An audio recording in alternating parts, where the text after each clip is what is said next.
Hello everyone, welcome back to management Pathshala. आज हमारा first lesson का जो कुछ पोर्शन लेफ्ट ओवर था हम उसे कवर करेंगे। लास्ट लेसन में हमने सीखा था meaning of financial management, history of financial management, basic सीखा था फाइनेंशियल मैनेजमेंट के बारे में। आज के लेसन में हम कवर करेंगे function of financial management, wealth maximization and profit maximization approach को। आज के लेसन में हम जानेंगे कि क्या कंपनी के लिए सिर्फ प्रॉफिट मैक्सिमम करना इंपॉर्टेंट होता है या कुछ और भी फैक्टर्स हैं जो उन्हें ध्यान में रखने पड़ते हैं। तो जो भी चैनल पर नए आए हैं वो एक बार से फर्स्ट पार्ट ज़रूर देख लें, उससे आपके बेसिक स्ट्रांग हो जाएंगे। और अगर आपको वीडियो अच्छी लगी तो सब्सक्राइब करना भी ना भूलें। फंक्शन ऑफ फाइनेंशियल मैनेजमेंट और फाइनेंशियल मैनेजर क्या क्या डिसीजन लेता है, इन दोनों क्वेश्चन के आंसर सेम हैं। Investment decision, financial decision, dividend decision. Investment decision में आता है कि फाइनेंशियल मैनेजर ये डिसाइड करता है कि वो कौन से एसेट में इन्वेस्ट करे। फाइनेंशियल डिसीजन में आता है कि क्या सोर्सेस ऑफ फाइनेंस वो यूज़ करे, कहाँ से पैसा लेकर आए। डिविडेंड डिसीजन में आता है कि वो प्रॉफिट का कितना पोर्शन शेयर होल्डर को डिस्ट्रीब्यूट करे और कितना एज एन रिटेन अर्निंग अपने पास रखे। सो अब हम इन्हीं जो डिसीजंस को एक एक करके डीपली कवर करने वाले हैं। तो सबसे पहले हमारा इन्वेस्टमेंट डिसीजन में आता है कि कंपनी कौन से एसेट में इन्वेस्ट करे। वो फिक्स एसेट्स में इन्वेस्ट करे या फिर वो करंट एसेट्स में इन्वेस्ट करे, जिससे वो अपनी लिक्विडिटी और प्रॉफिटेबिलिटी दोनों को अच्छे से मेंटेन कर पाए। फिक्स एसेट्स होते हैं हमारे जो लॉन्ग पीरियड ऑफ टाइम के लिए कंपनी खरीदती है। ये कंपनी अपनी प्रॉफिटेबिलिटी इंक्रीज़ करने के लिए खरीदती है, ना कि कैश कन्वर्जन के लिए। जैसे कि प्लांट खरीद लिया, कोई मशीनरी खरीद ली, कोई इक्विपमेंट्स खरीदा, तो ये हमारे फिक्स एसेट्स के एग्जांपल होते हैं। दूसरी तरफ होते हैं current assets. Current assets company short period of time के लिए खरीदती है। ये कैश में 1 साल के अंदर कन्वर्ट हो जाते हैं। इसके एग्जाम्पल हैं stock, trade receivables, cash in hand, cash at bank. So basically investment decision में सिर्फ और सिर्फ कंपनी को ये डिसाइड करना होता है कि वो कौन से एसेट्स में इन्वेस्ट करे, किस टाइप के एसेट में इन्वेस्ट करे, जिससे वो अपनी लिक्विडिटी और प्रॉफिटेबिलिटी दोनों को अच्छे से मेंटेन कर पाए। अगर कंपनी सपोज करे कि वो अपना फिक्स्ड एसेट्स में अपने फंड्स ज़्यादा रखती है, तो उससे उसकी लिक्विडिटी तो कम होगी, क्योंकि उसका फंड्स जो है वो ब्लॉक हो गया, वो कैश में इतनी आसानी से कन्वर्ट नहीं होगा, तो उसकी लिक्विडिटी तो कम होगी, पर उसकी प्रॉफिटेबिलिटी बढ़ेगी। अगर उसका अच्छे से यूटिलाइजेशन होगा तो उसका प्रॉफिट जो है वो इंक्रीज़ होगा। इसके अपोजिट अगर कंपनी करंट एसेट्स में अपने ज़्यादा फंड्स रखती है, यानी बैंक में ज़्यादा पैसा रखा है, हाथ में ज़्यादा पैसा है या फिर इन्वेंट्री में ज़्यादा पैसा है, तो वो ईजिली कैश में कन्वर्ट हो जाएगा। इससे उसकी लिक्विडिटी तो इंक्रीज़ होगी, क्योंकि लिक्विडिटी का तो मतलब ही होता है कि कोई भी चीज़ कैश में कितनी आसानी से कन्वर्ट हो रही है, कितनी जल्दी। पर उसकी प्रॉफिटेबिलिटी कम होगी, क्योंकि वो उतना प्रॉफिट अर्न नहीं कर पाएगी जितना प्रॉफिट वो फिक्स एसेट्स को अफेक्टिवली यूटिलाइज करके कर पाती। तो इन्वेस्टमेंट डिसीजन में इस हिसाब से कंपनी को लेना होता है कि वो अपनी लिक्विडिटी और प्रॉफिटेबिलिटी दोनों को मेंटेन कर पाए। फिक्स एसेट्स को मेंटेन करने के लिए जो हम टेक्निक यूज़ करते हैं उसे हम बोलते हैं capital budgeting. Capital budgeting use होती है इवेल्युएट करने के लिए वो एक्सपेंडिचर डिसीजन को जो कि हम फिक्स एसेट्स में करते हैं। वर्किंग कैपिटल होती है हमारी करंट एसेट्स माइनस में करंट लायबिलिटी, यानी कैपिटल का वो पोर्शन जो हम अफेक्टिवली यूज़ कर रहे हैं फिक्स एसेट्स को प्रॉपरली यूज़ करने के लिए। अब इन्वेस्टमेंट डिसीजन में आता है हमारा capital budgeting, working capital management, इनके बारे में हमने जान लिया। फाइनेंस में आता है हमारा sources of finance, leverage analysis, cost of capital. Dividend decision में आते हैं हमारे डिविडेंड थ्योरी। सो बेसिकली जो ये डिफरेंट डिसीजन में टॉपिक हैं, यही आगे हमारे चैप्टर दिए हुए हैं। अगर आप अपने सिलेबस को क्रॉस चेक करेंगे तो यही आगे आपके फाइनेंशियल मैनेजमेंट में चैप्टर दिए हुए हैं, जिन्हें मैंने डिफरेंट डिसीजन में कैटेगराइज किया हुआ है। सो हमें इस पूरी सीरीज़ में इन्हीं सारे डिसीजन को डीपली पढ़ना है। नेक्स्ट डिसीजन आता है हमारा फाइनेंशियल डिसीजन। फाइनेंशियल डिसीजन में ये देखा जाता है कि कंपनी कहाँ से अपना फंड्स जो है वो प्रोक्यूर करेगी। क्या वो फाइनेंशियल इंस्टीट्यूशन की हेल्प लेगी, लोन लेगी बैंक से, या फिर वो डेप्ट का सहारा लेगी, या फिर वो इक्विटी शेयर इशू करेगी, या फिर वो आईपीओ इशू करेगी। सो सोर्सेस ऑफ फाइनेंस को पहचानना। लेवरेज एनालिसिस होता है कि आप डेप्ट को कैसे यूज़ कर रहे हो अपने इन्वेस्टमेंट और प्रोजेक्ट के लिए। लेवरेज एनालिसिस में आता है आपका रिस्क को एनालाइज करना, बिजनेस रिस्क को एनालाइज करना, फाइनेंशियल रिस्क को एनालाइज करना। तो ये सारी जो चीज़ें हम डीपली आने वाली वीडियोस में अपने कवर करेंगे। उसके बाद आते हैं cost of capital. Cost of capital होता है क्या minimum required rate of earning है जो कंपनी एक्सपेक्ट कर रही है अपने कैपिटल एक्सपेंडिचर में। कैपिटल स्ट्रक्चर क्या होता है? कैपिटल स्ट्रक्चर कॉम्बिनेशन होता है डेब्ट और इक्विटी का। कंपनी को ये ध्यान में देना पड़ता है वाइल कैपिटल स्ट्रक्चर की वो क्या प्रोपोर्शन रखे अपने डेब्ट और इक्विटी का, जिससे जो उसका कैपिटल स्ट्रक्चर है वो ऑप्टिमम लेवल पर हो। ऑप्टिमम लेवल पर होने से मेरा मतलब है कि जिसमें वैल्यू ऑफ द फर्म जो है वो उसकी मैक्सिमम हो और कॉस्ट ऑफ कैपिटल उसकी मिनिमम हो।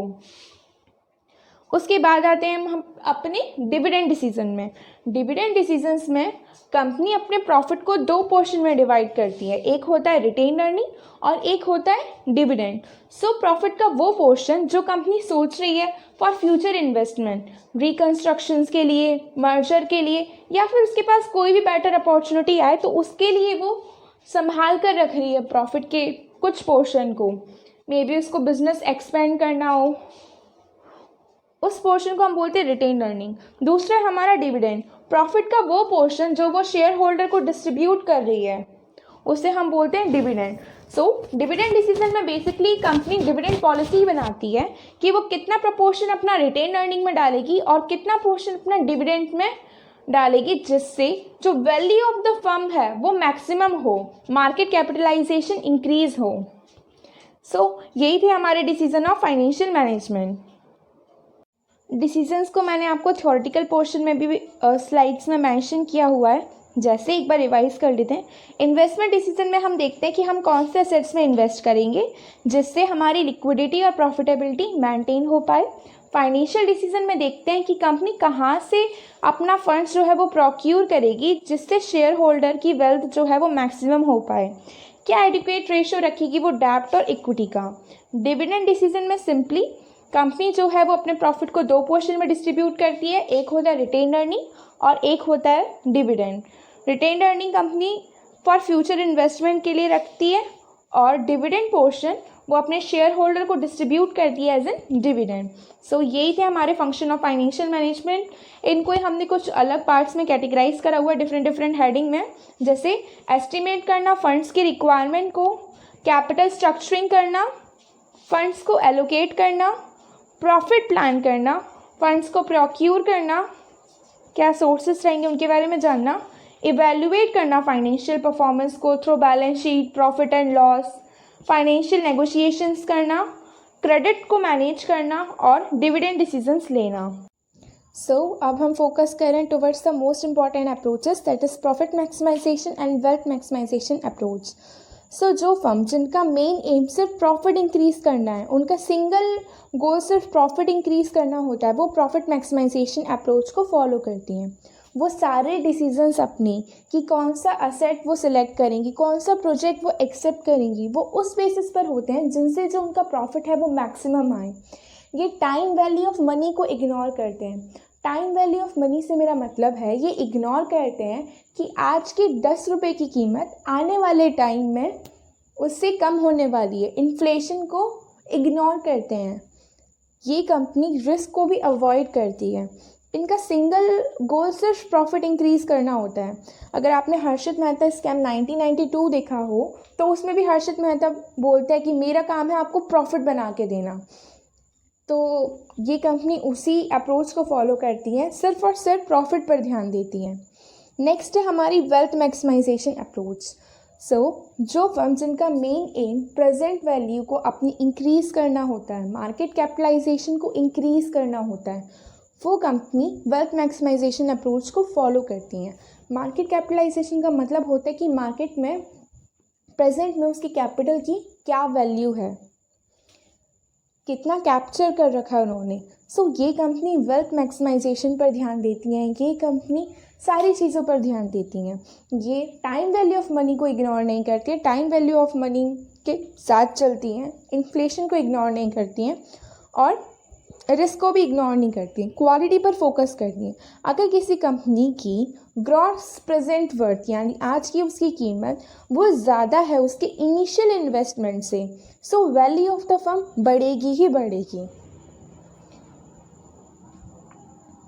वैल्यू ऑफ द फर्म का फॉर्मूला होता है market price of one share into में नंबर ऑफ आउटस्टैंडिंग शेयर, और एक और फॉर्मूला होता है value of equity plus value of डेब्ट।